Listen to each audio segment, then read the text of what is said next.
mag-unwind ang ating misyon. Dahil isa-isahin natin ang mga hotel near the metro para sa isang experience na kakaiba at bago.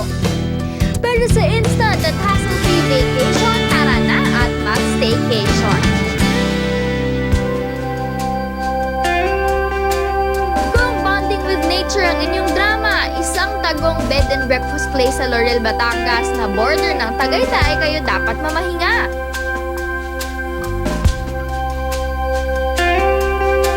Sa entrance pa lang, sasalubungin na kayo ng breathtaking view ng Taal Volcano.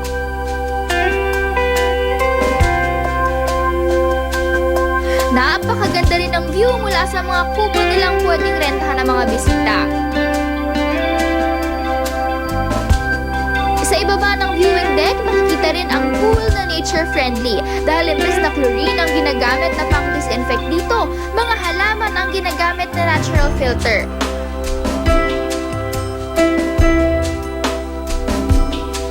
2 to 3 hours away from Quezon City, mararating nyo na itong Narahil dito sa Batangas. Hindi lang siya perfect venue for wedding and events, kundi pati na rin for relaxation and staycation.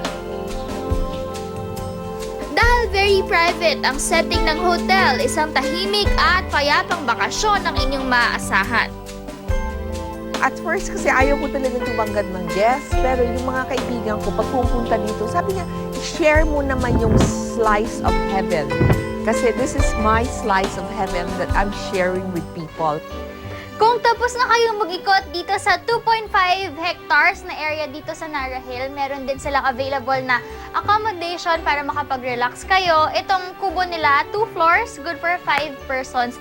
Pwedeng kasama niyo yung family, friends, or loved one nyo. Pwede pang overnight.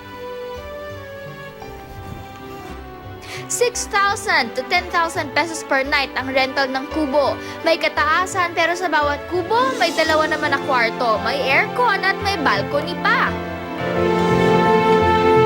Kasama rin sa rental ang breakfast fresh from their greenhouse. Busog na ang tiyan, busog pa rin ang mga mata.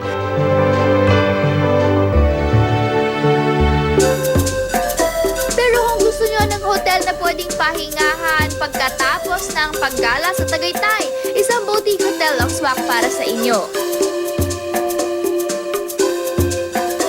Dito pwedeng mamili ng kwartong babagay sa inyong taste. Dito sa Tea House Boutique Hotel, yung mga rooms nila were inspired by the elements. So yung feel ng mga rooms pag pumasok kayo ay ganon. Elements such as earth, water, and fire. 3,000 pesos ang starting rate ng kanilang mga kwarto na may kanya-kanyang tema. Ito yung jacuzzi nila na perfect para sa malamig na weather ng Tagaytay. Meron din silang spa services na pwedeng indoor o outdoor.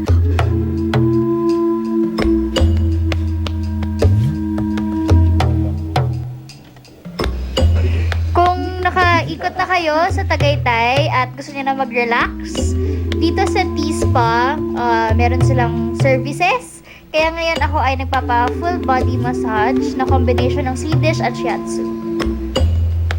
1,000 pesos ang isang oras na full body massage. Pwede itong subukan kahit ng mga hindi naka-check-in sa hotel.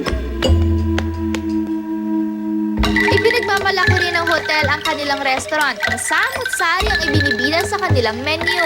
May Asian fusion, Mediterranean, contemporary Filipino at Japanese cuisine.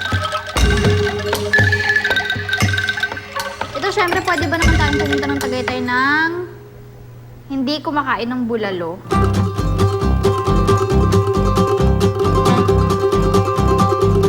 Kita niyo ba yung bone marrow at kanin at sabaw ng bulalo?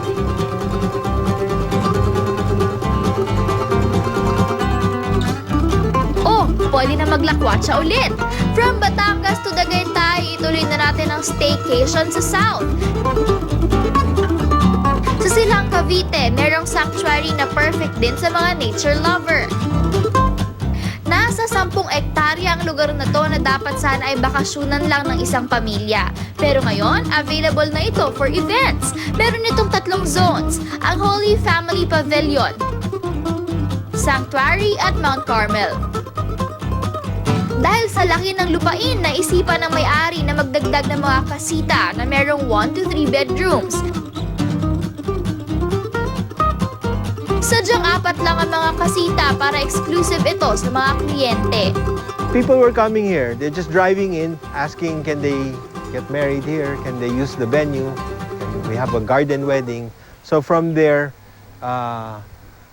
it started getting known to be a venue place. So I've just grown and expanded more the facilities for events. Ito, yung mga nakikita nating puno all over the place. Lahat yan, sila sir nagtayo from yung mga bamboo, mahogany, lahat. Walang TV sa mga kasita, so all you need to do is R&R, relax and rest and enjoy Mother Nature. Quack, quack. Makikita rin dito ang iba't ibang farm animals. Sa dami ng hayop, feeling nasa mini zoo ka na rin. Baka makarating ako ng Maynila, ah. 1, 2, 3, jump po nga. Ari ko, bebe. Ari ko.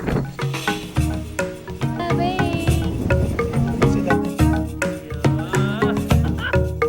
Siyempre, hindi makukumpleto ang stay kung walang food trip. Ang star ng kanilang menu, itong salad na may danggit bits na sinamahan ng homemade guava sauce. Para matikman ang mga pagkain, pwedeng mag-walk-in or better yet, mag-book ng kanilang kasita na may starting rate of 7,000 pesos. Mula sa south, akit naman tayo sa north para makapunta sa isang resort hotel. Para sa isang picture-perfect view, ang Antipolo hindi magpapatalo. Dito may mga private resort hotel na pwede ring puntahan. Bawat floor ng hotel na to merong terrace, kaya magbubusog ang inyong mata sa tanawin. We fall in love na talaga sa overlooking view, which is talagang para sa akin relaxing, magaan ang dating. So, we bought this lot para into a private resort.